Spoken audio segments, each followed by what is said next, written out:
தொடர்ந்து இந்த நேரத்திற்கான தலைப்புச் செய்திகளை பார்க்கலாம். கள்ளச்சாராயம் அருந்தி சேலம் மருத்துவமனையில் அனுமதிக்கப்பட்டிருந்த மேலும் ஒருவர் உயிரிழப்பு.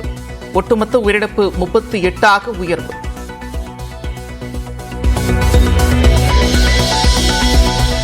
உயிர்பலி வாங்கிய கள்ளச்சாராயம் விற்றதாக இதுவரை 4 பேர் கைது. மேலும் 10 பேரை பிடித்து காவல்துறை விசாரணை.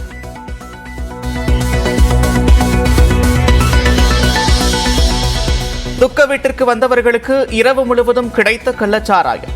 நள்ளிரவு 2 மணிக்கு குடித்து இருவரும் உயிரிழந்த சோகம்.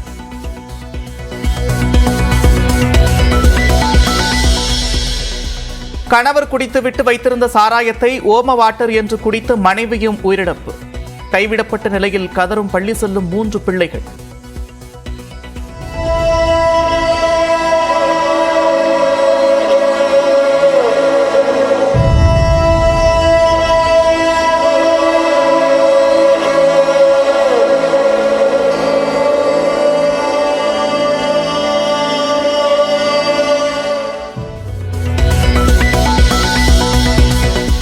உடல் உழைப்பால் வலியை மறக்க குடிக்க சென்ற சிகிச்சையில் உள்ள கருணாபுரம் சின்னசாமி. படிக்கும் 2 மகன்களுடன் தவித்து வரும் மனைவி.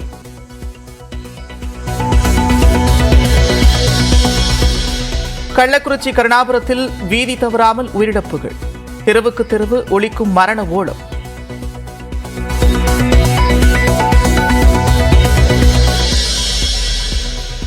மிகவும் வேதனைக்கு உள்ளாக்கிய கள்ளக்குறிச்சி நிகழ்வு நிகழ்ந்திருக்க கூடாது என்று முதலமைச்சர் மு.க. ஸ்டாலின் உருக்கம். எடுக்கப்படும் நடவடிக்கைகள் அனைத்தையும் கண்காணிப்பதாக எக்ஸ் தளத்தில் பதிவு.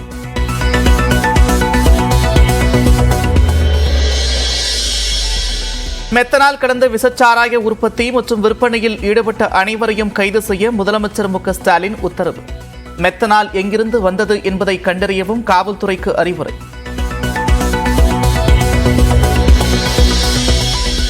கள்ளச்சாராயம் குடித்து உயிரிழந்தவர்களின் குடும்பத்தினருக்கு தலா 10 லட்சம் ரூபாய் வழங்க முதலமைச்சர் மு.க. ஸ்டாலின் உத்தரவு. மருத்துவமனையில் சிகிச்சை பெறுவோருக்கு தலா 50,000 ரூபாய் வழங்கப்படும் என்றும் அறிவிப்பு.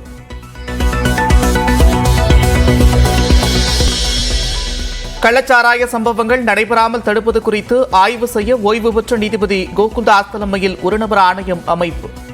3 மாதங்களுக்குள் பரிந்துரைகளை வழங்கும் என்று முதலமைச்சர் மு.க. ஸ்டாலின் தகவல்.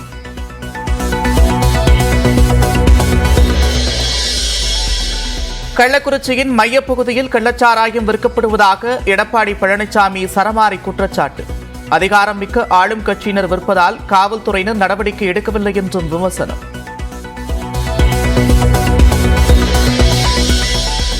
கள்ளக்குறிச்சி சோகம் எதிர்காலத்தில் நிகழாமல் காவல்துறை தடுக்க வேண்டும்.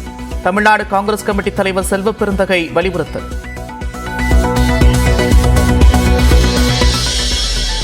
கள்ளக்குறிச்சியில் கள்ளச்சாராயத்தால் உயிரிழந்தவர்களின் குடும்பத்தினருக்கு நேரில் ஆறுதல் கூறிய பாஜக தலைவர் அண்ணாமலை. பாஜக சார்பில் தலா 1 லட்சம் நிதியுதவி வழங்கப்படும் என்றும் அமித்ஷா அறிக்கை கேட்டதாகவும் பேட்டி.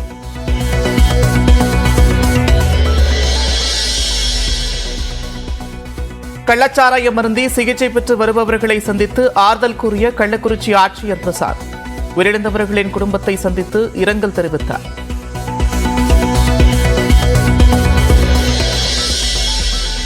கள்ளக்குறிச்சியில் கள்ளச்சாராயம் குடித்துவிட்டு சிகிச்சைக்கு வராமல் இருந்த 32 பேர் மீட்பு.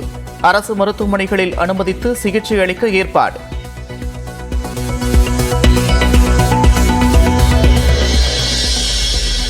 கள்ளச்சாராய வழக்கை சிபிஐ விசாரணைக்கு மாற்றக் கோரி சென்னை உயர்நீதிமன்றத்தில் முறையீடு. உரிய நடவடிக்கை எடுக்கப்பட்டிருப்பதாக அரசு விளக்கமளித்த நிலையில் நாளை விசாரிக்கப்படும் என்றும் நீதிபதி அறிவிப்பு.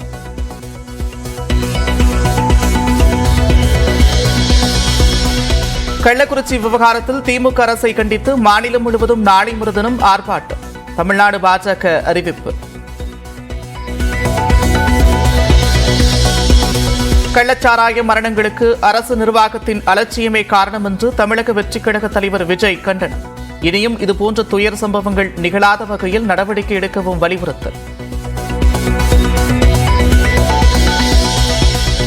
போதைக்கு எதிரான போரில் நாம் ஒவ்வொருவரும் ஈடுபட வேண்டும் என்று மக்கள் நீதி மய்யம் தலைவர் கமல்ஹாசன் கோரிக்கை. தேர்தல் வாக்குறுதிப்படி மதுபான கடைகளை படிப்படியாக குறைக்க வேண்டும் என்று நடிகர் விஷால் வலியுறுத்தல்.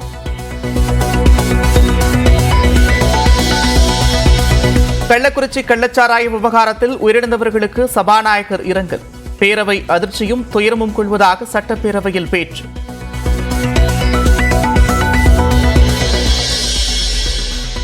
விருதுநகர் மற்றும் வேலூர் மக்களவை தொகுதிகளில் மின்னணு வாக்குப்பதிவு இயந்திரங்களை சோதனை செய்யப்படும் என்று தேர்தல் ஆணையம் அறிவிப்பு. முறைகேடு நடந்ததாக பாஜக, தேமுதிக அளித்த புகாரின் அடிப்படையில் 20 மையங்களில் உள்ள இவிஎம்களை சோதனை செய்கிறது ஆணையம். மாணவி உயிரிழந்த கள்ளக்குறிச்சி கன்னியாகுமரி பள்ளியின் 3வது தளத்தை புலன் விசாரணைக்காக திறக்க அனுமதி. சென்னை உயர்நீதிமன்றம் உத்தரவு.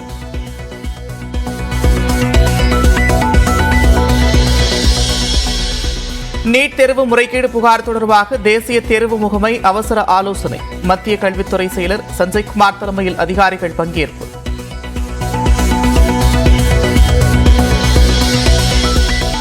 நேர்மையான முறையில் தேர்வு நடைபெறவில்லை என உள்துறை கருத்துக்களை கிடைத்ததால் யுஜிசி நெட் தேர்வு ரத்து செய்யப்பட்டது. விரைவில் புதிய தேர்வு தேதி அறிவிக்கப்படும் என்று மத்திய கல்வித்துறை இணை செயலாளர் கோவிந்த் ஜெய்ஸ்வால் தகவல்.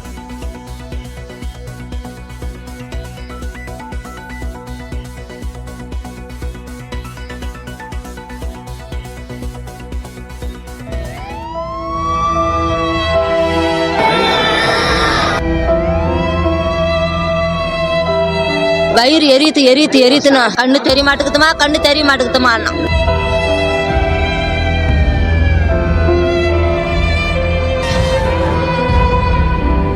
இந்த சாராய கடை ஒழிக்கணும் சாமி.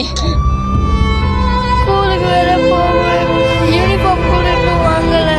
எங்க அம்மா வேற அதை கட்டி போயிட்டாங்க.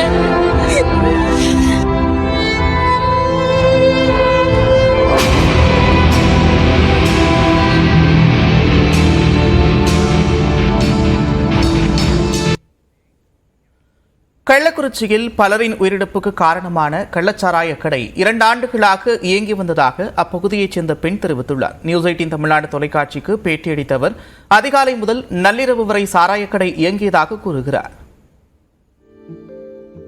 கோவிந்தராஜ் தாமோதர வீடுலாம் இருக்குல்ல, இங்க என்ன நடக்குமா? இங்க என்ன பண்ணிட்டு இருக்காங்க? சாராயம் தான் விற்கிறாங்க, கள்ள சாராயம் தான். அந்த இடத்துல வித்துக்கிட்டு இப்ப 2 வருஷம் ஆகுது. இந்த இடத்துல தான் வச்சு நல்லா ஓடிக்கிட்டு வியாபாரம், நல்ல வியாபாரம். எப்ப வேணாலும் கிடைக்குமா? எப்ப வேணாலும் கிடைக்கும். நைட்ல தான் கொஞ்ச நேரம் இடைவெளி, அப்புறம் இந்த 3 மணி 4 மணில இருந்து திரும்ப காலையில அதிகாலை ஆரம்பிச்சிருவாங்க. ஆமா, கூட்டமாவே இருக்குமா எப்பவுமே இந்த இடத்துல? வரவும் போகுமா தான் இருப்பாங்க. வர ஒருத்தன் வெளியே நின்றுட்டு போங்கன்னு பாக்கெட்டை கொடுத்து போன்னு, ஏன்னா பிரச்சனை வந்துடக்கூடாது, கடை நடத்துறதுக்கு தடையாயிடும், போன்னு அனுப்பிச்சு விட்டுட்டே இருப்பாங்க. போலீஸ் எல்லாம் நீங்க கம்ப்ளைண்ட் கொடுத்துருக்கீங்களா? இது வரைக்கும் வந்து நடவடிக்கை எடுத்தது இல்லையா? என்ன இந்த ஏரியாலாம் யாரை கேட்டாலும் இந்த வீடை சொல்றாங்க, இது சாராய கடைனே சொல்றாங்க. இதை இப்ப யாரு வந்து போலீஸ்ல கம்ப்ளைண்ட் கொடுத்துருக்கீங்களா, புகார் கொடுத்துருக்கீங்களா? போலீஸில் வந்து ஒரு தடவை கம்ப்ளைண்ட் கொடுத்தாங்க, அப்புறம் இடையில கொஞ்ச நாள் நிறுத்திட்டாங்க. அது இந்த விழுப்புரத்தில் ஏதோ ஒரு இது நடந்துச்சுல்ல, விபத்து, இந்த மாதிரி சாராயத்தில். அப்போ அதுக்கப்புறம் ஒரு 2-3 மாதம் அதில் நிறுத்திருந்தாங்க, அப்புறம் திரும்ப ஆரம்பிச்சிட்டாங்க. இனிமேலாவது காவல்துறை என்ன நடவடிக்கை எடுக்க நினைக்கிறீங்க? இனிமேலாவது காவல்துறை ஒரு முயற்சி எடுத்து இந்த இடத்துல இந்த கடைன்றதே இனிமேல் இருக்கக்கூடாது. இந்த இடத்துல கடை எப்பயுமே இனிமே இதோட முடிவுக்கு வரணும். கள்ளக்குறிச்சியில் கள்ளச்சாராயம் குடித்து உயிரிழந்தவர்களின் குடும்பத்தினருக்கு தலா 10 லட்சம் ரூபாய் நிவாரணம் வழங்கப்படும் என்று அறிவித்துள்ள முதலமைச்சர் மு.க.ஸ்டாலின் இது தொடர்பாக விசாரிக்க ஆணையம் அமைத்து உத்தரவிட்டுள்ளார். முதலமைச்சர் மு.க.ஸ்டாலின் வெளியிட்டுள்ள அறிக்கையில் இதுவரை கள்ளக்குறிச்சி கள்ளச்சாராய விற்பனையில் தொடர்புடைய 4 பேர் கைது செய்யப்பட்டிருப்பதாக தெரிவிக்கப்பட்டுள்ளது. மேலும் இந்த விவகாரத்தில் தீவிர விசாரணை மேற்கொண்டு கள்ளச்சாராயம் தயாரிக்க மெத்தனால் வழங்கியதாகவர்களை கண்டறிந்து அவர்கள் மீது கடும் நடவடிக்கை எடுக்கப்படும் என்று குறிப்பிடப்பட்டுள்ளது. மெத்தனால் கலந்த கள்ளச்சாராய உற்பத்தி விற்பனையில் ஈடுபட்ட அனைவரையும் கைது செய்ய உத்தரவிட்டிருப்பதாகவும் மெத்தனால் எங்கிருந்து கொண்டுவரப்பட்டது என்பதற்கான மூல காரணத்தை கண்டறிய காவல்துறைக்கு அறிவுரை வழங்கப்பட்டிருப்பதாகவும் தெரிவிக்கப்பட்டுள்ளது. கள்ளச்சாராயம் குடித்து உயிரிழந்தவர்களின் குடும்பத்தினருக்கு தலா 10 லட்சம் ரூபாய் வழங்க உத்தரவிட்டுள்ளதாகவும் சிகிச்சை பெற்று வருபவர்களுக்கு தலா 50,000 ரூபாய் நிவாரணம் வழங்கப்படும் என்றும் தெரிவிக்கப்பட்டுள்ளது. மருத்துவமனைகளில் அனுமதிக்கப்பட்டவர்களின் உடல்நிலையை தொடர்ந்து கண்காணித்து சிறப்பு சிகிச்சை வழங்க ஆணையிட்டிருப்பதாகவும் கள்ளச்சாராய விவகாரம் தொடர்பாக விசாரிக்க ஓய்வு பெற்ற நீதிபதி கோகுல்தாஸ் தலைமையில் ஒரு நபர் விசாரணை ஆணையம் அமைக்கப்பட்டிருப்பதாகவும் அறிவிக்கப்பட்டுள்ளது. இந்த விசாரணை ஆணையம் கள்ளச்சாராய மரணங்கள் தொடர்பாக முழுமையாக விசாரித்து 3 மாதங்களுக்குள் பரிந்துரை வழங்கும் என்றும் உள்துறை முதன்மை செயலாளர் டிஜிபி கள்ளக்குறிச்சி மாவட்டத்திற்கு உடனடியாக சென்று 2 தினங்களில் அறிக்கை அளிப்பார்கள் என்றும் அந்த அறிக்கையில் தெரிவிக்கப்பட்டுள்ளது.